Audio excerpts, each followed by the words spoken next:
Greetings viewers, EricTheCarGuy here, back again with another episode of Fixing It Forward for you. Behind me, the 1998 Ford Contour owned by Jeff Schmidt. Recently, we replaced the brake line in the back, took it out for a test drive, and the brakes felt good, but there was a little bit of a pulsation, and I thought the pedal could feel a little bit better. So today I'm intent on doing two things. One, I'm going to see if the front rotors can be machined and machine them if possible to get rid of that pulsation. And two, I'm going to adjust the rear brakes to get a little bit better of a brake pedal feel.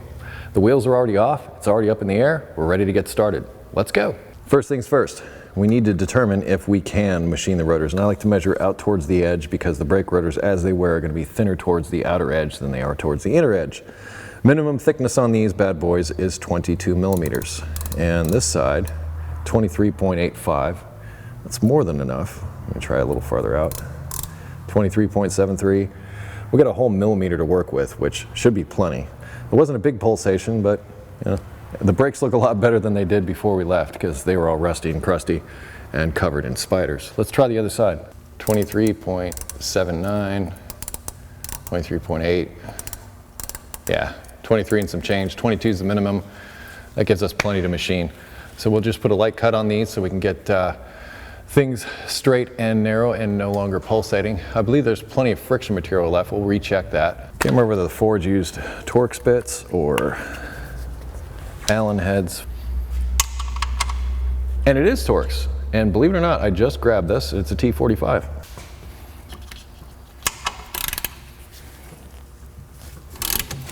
Now I don't need to push the piston back or anything because I'm actually making the rotor smaller.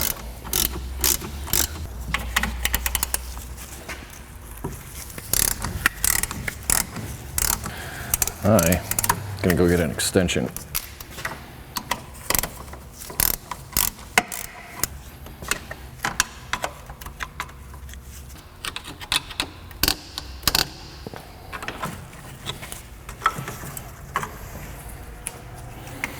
Oh yeah, I remember these goofy springs.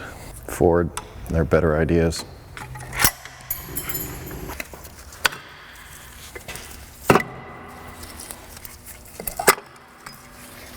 Yeah, we got friction material. While I'm here though, I'm just gonna put a sand on these areas where the pads connect so that they can have an easier job of sliding and doing their thing.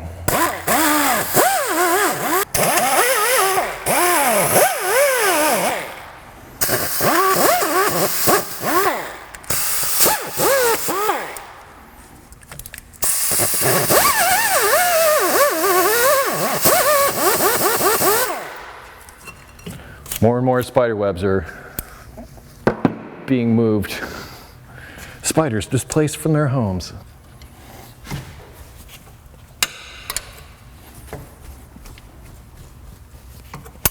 $15, by the way.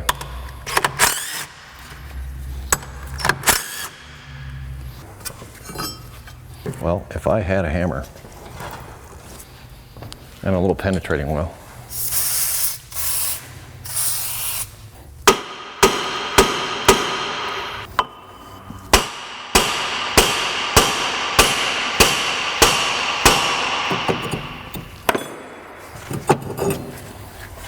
Some take more work than others. I love to unveil my brake lathe. I lovingly vacuum it down and cover it whenever I'm done using it. And every time I uncover it, I see this beautiful thing in front of me. How are you sullied with grease marks?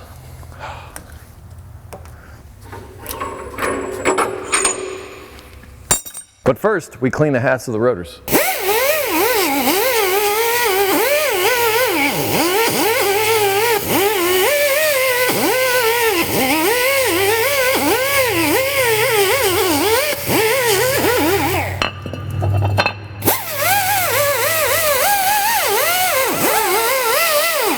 For the longest time I was mounting everything backwards on this, but I've since wised up. Now, this is actually set up to go on this way.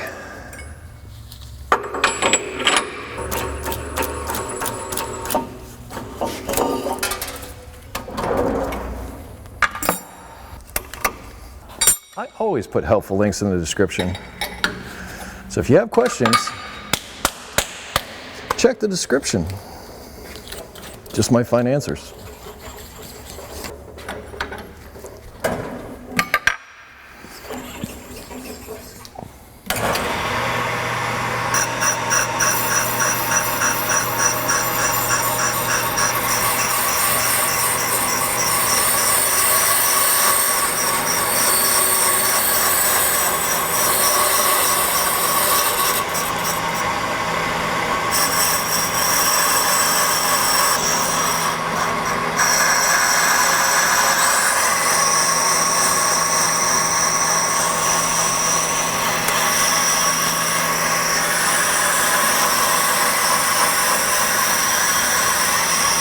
Well, that's doing its thing.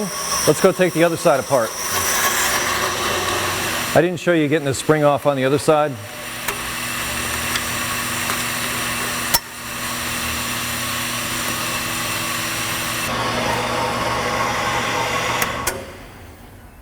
Gosh, that looks pretty. I think I'm going to leave it just like that. And just for good measure, let's measure them just to make sure we're in spec. 22 is the minimum, it's 23.53. That's like a mile.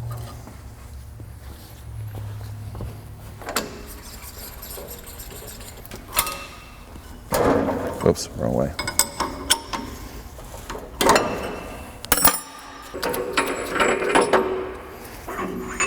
You may have noticed that I didn't clean these while they were still on the lathe. And some people had suggested that that might be a dangerous practice because I used to spray brake cleaner on there and just hold my rag on the rotor, clean, done. But there is a possibility the rag could get caught in something, and anytime you're working with machinery like that, moving parts, you don't want to get your hands stuck. Therefore, I'm going to clean these before I put them on the vehicle. It's not that much more difficult, really.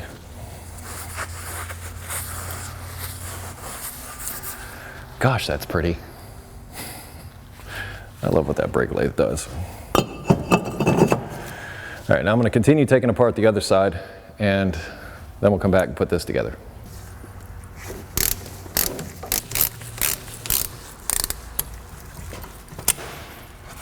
They're Allen, and this just proves that you can use a Torx to take an Allen off. Oh, and the size of the Allen, it's a number 7.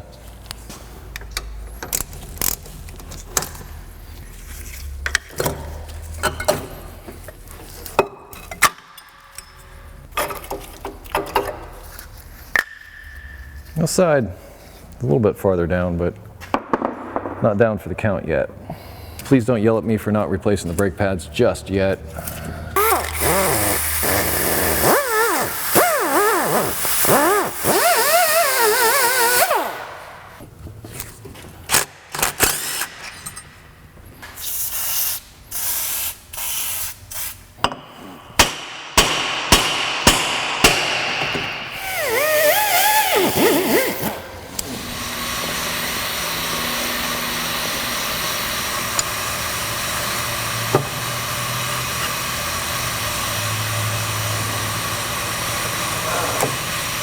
All the places where the pads touch.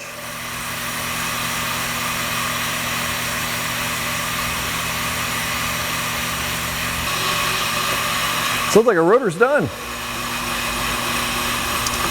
It'll still be there.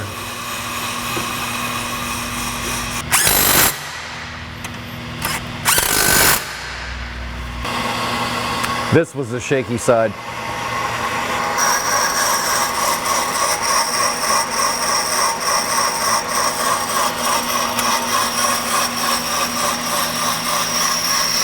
Just going to put a light sand on these brake pads so that they bed in a little better.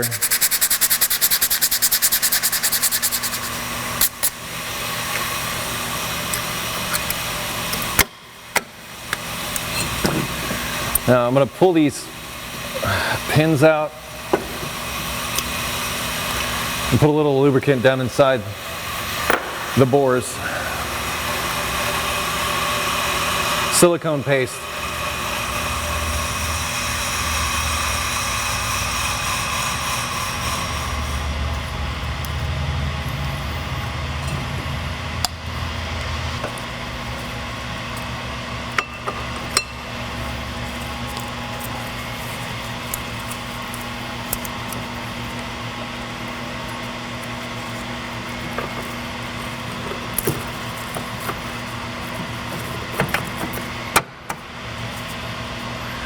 Let's go check that other one. Still needs a little bit more.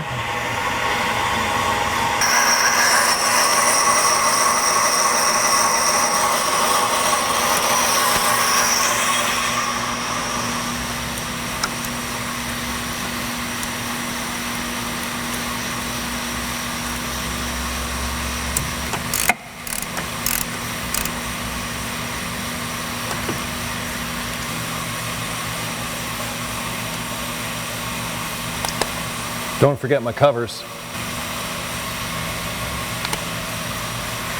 And no, I did not forget the spring.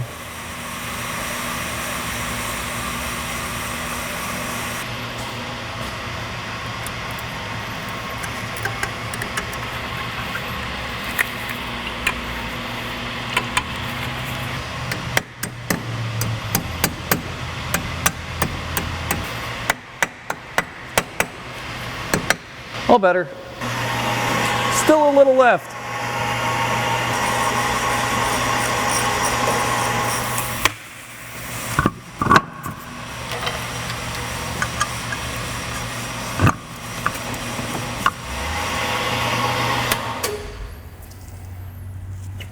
So that's like a little bit of rust down in there. And this is the part where I'm debating, is that going to cause a pulsation or should I make another pass? I guess we'll measure it and find out and see what we got. We got plenty. 23.4 and we got to 22. I say we do a pass and get it cleaned up.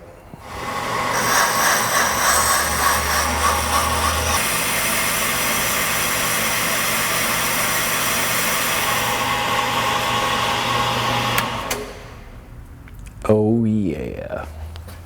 Love my brake lathe. We'll clean you up later.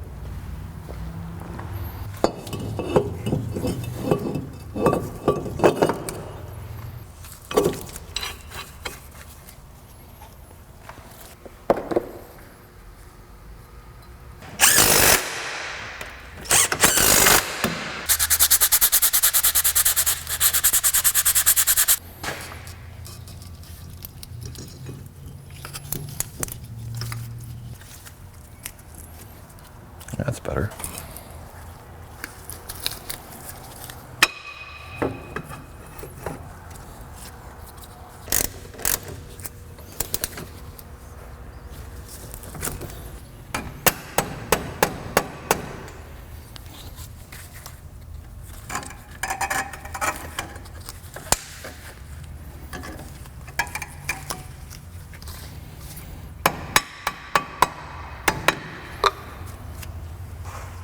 Yeah.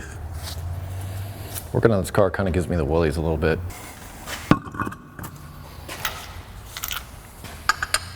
Let's adjust those rear brakes. Just had these off so I don't anticipate any trouble.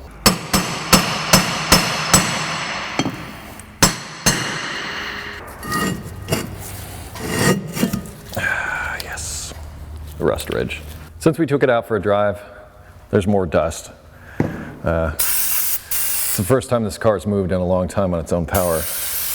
So I'm not surprised to see this. This has a different type of setup for adjustment. This is similar to what a Mazda has, where instead of spinning an adjuster, it's this piece here that needs to ratchet and move. They're way more difficult to adjust than the average adjuster.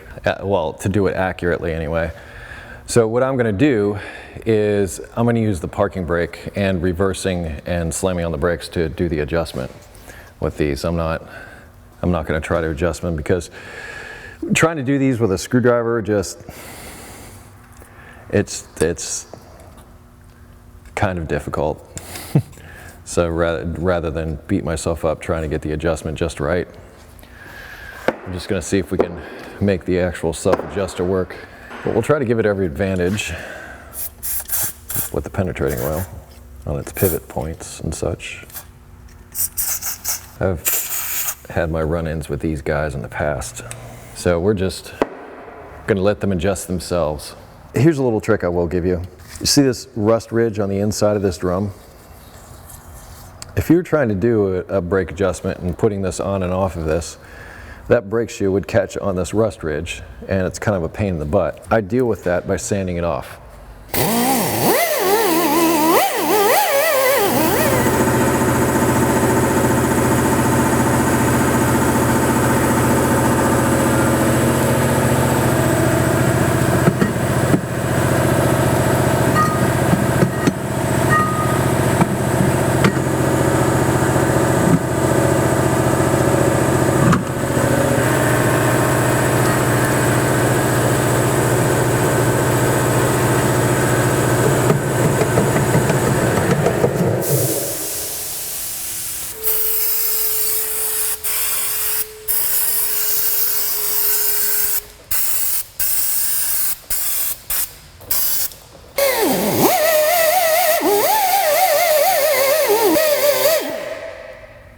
Awesome.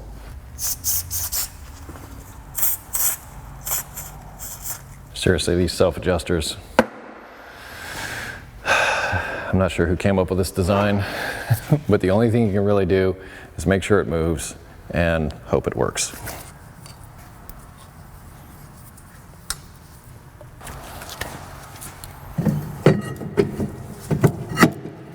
See how easy it goes on and off now without that rust ridge? Just that couple of millimeters does wonders.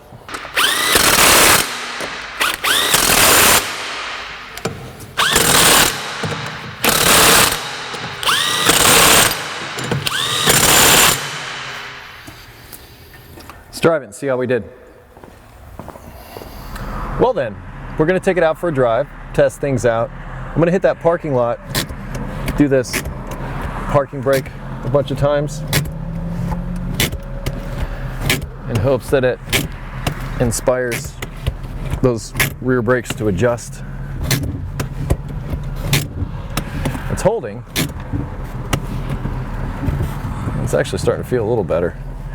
But we'll try a couple of backing up in the parking lots to see if we can get the pedal to firm up a bit. It's not bad, I just want to make it better.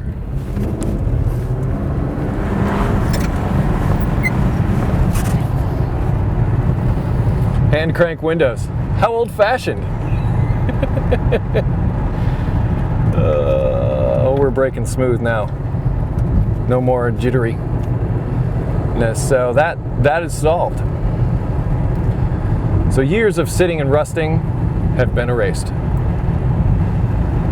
Now let's try the deal in that parking lot. Right, here we go.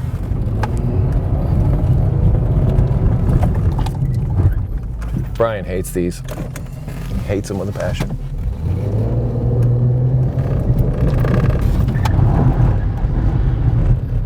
That was fun. Ooh, pedal's getting better already. Transmission's not happy.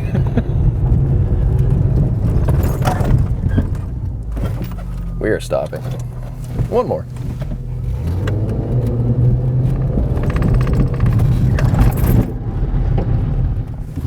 Awesome sauce. Good brake pedal. So there we go. It runs, it stops, smooth, no more shaking. I'm happy with that. If you have automotive questions, I'd ask you to head over to EricTheCarGuy.com. Welcome video there to tell you about the features we have to help you. If you wish to connect with me socially, there's Google+, Facebook, Twitter, also Instagram. And I close each of my videos with be safe, have fun, stay dirty, and I'll see you next time on the next episode of Fixing It Forward.